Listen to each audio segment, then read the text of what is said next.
He watched as his 3 daughters were killed by an Israeli mortar, but a popular Palestinian doctor who could have chosen the path to hatred and violence chose instead to bring the world a message of peace and reconciliation.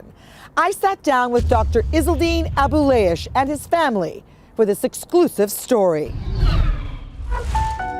It is an act so common, so innocent, looking outside a window.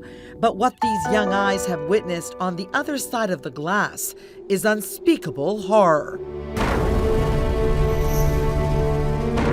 January 16, 2009, the height of the Israeli offensive in Gaza. A response, the Israelis said, to the thousands of rockets and mortars fired into its southernmost cities and towns by militants in Gaza. But on this night, one particular military attack would cause Israelis and Palestinians to pause for just a moment and contemplate the decades-old cycle of violence. I was screaming to tell Shlomi that they shelled my house, they killed my family, killed my daughters. Dr. Izzeldin Abuelaish has been a beacon in this dark political conflict. For 2 decades, Dr. Abuelaish, a Harvard-educated obstetrician and gynecologist, crossed Gaza's dangerous checkpoints to deliver both Israeli and Palestinian babies, using medicine as a bridge to peace. It was a lesson he taught his 8 children. I am a doctor who saves lives. My daughters were equipped and armed by love, hope, education, and they were soldiers. But these young soldiers of peace became the latest victims of a harsh reality. Dr. Abuelaish's 3 daughters and their cousin were studying in a bedroom inside their home when they were killed by a blast of an Israeli tank. Is that a sound that you will never forget? What I remember, it looks like dream, hazy, I don't know. To see those beautiful girls, bodies on the ground, drowning in pool of blood. Where were you when it happened? I just seconds, I left the room of my daughter, just seconds. So it could have been you too? Yes, of course. We were talking, speaking about the future, what I'm planning to do. That plan included coming to Canada, where he had accepted a job at the University of Toronto. But in the seconds that followed the explosion, the physician in him took over. He needed an ambulance now, but the Israelis were not allowing ambulances into Gaza. Dr. Abuelaish became desperate, so he called his friend and Israeli journalist Shlomi Adar for help. That plea would be heard around the world. הרגו את משפחתו, אנחנו בימים האחרונים, אני חושב שגם אני קצת נרגש כי... A volunteer Palestinian ambulance finally arrived. His surviving daughter, Shada, was taken across the border to an Israeli hospital. It was his Jewish colleagues who comforted him there. הייתי מקדיש את החיים שלי באמת, למען שלום. למה עשו את זה? Why was a question Dr. Abuelaish and his family were already asking before the shell hit. His wife Nadia had died just 4 months earlier from leukemia, something he now calls a blessing. I don't imagine Nadia will cope to tolerate to see her daughters killed in front of her. In the hours that followed the tragedy, something changed in this war-weary part of the Middle East. While neither side would acknowledge the Abuelaish tragedy was responsible, a ceasefire tentatively took place the next day. Do you think that was a coincidence? It is not, and that's what I told my daughter. It was healing. The blood of my daughters wasn't waste. It made a difference in others' lives. It saved others' lives. So the big question remains why? Why would a doctor loved by both sides be attacked?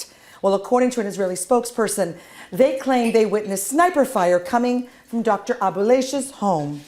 I assure you that there was no reason, no militants were close to my house, the truth is with me, not with someone else. Dr. Abuelaish's last conversation with his daughters was about accepting a job at the University of Toronto as an associate professor at the Dalai Lama School of Public Health. It is here he is raising his 5 surviving children, aged 6 through 18. My finger, this one was, Was severed. yeah, and they replanted. 17-year-old Shada, who survived the blast and spent 4 months in the hospital recovering, is a testament to courage. She is currently studying engineering. My dreams are to have a successful life, and Canada will help me to achieve these things. But one day when I achieve my goals in Canada, I have to return to Gaza. In the kitchen, his oldest daughter, Dalal, is now the matriarch of the family, and she too is a full-time engineering student. She was the only member of her family not home when her sisters were killed. You were lucky because you were not there, but is it something you think about because you were not there? No, I'm not lucky. You're not lucky? Yeah. Why?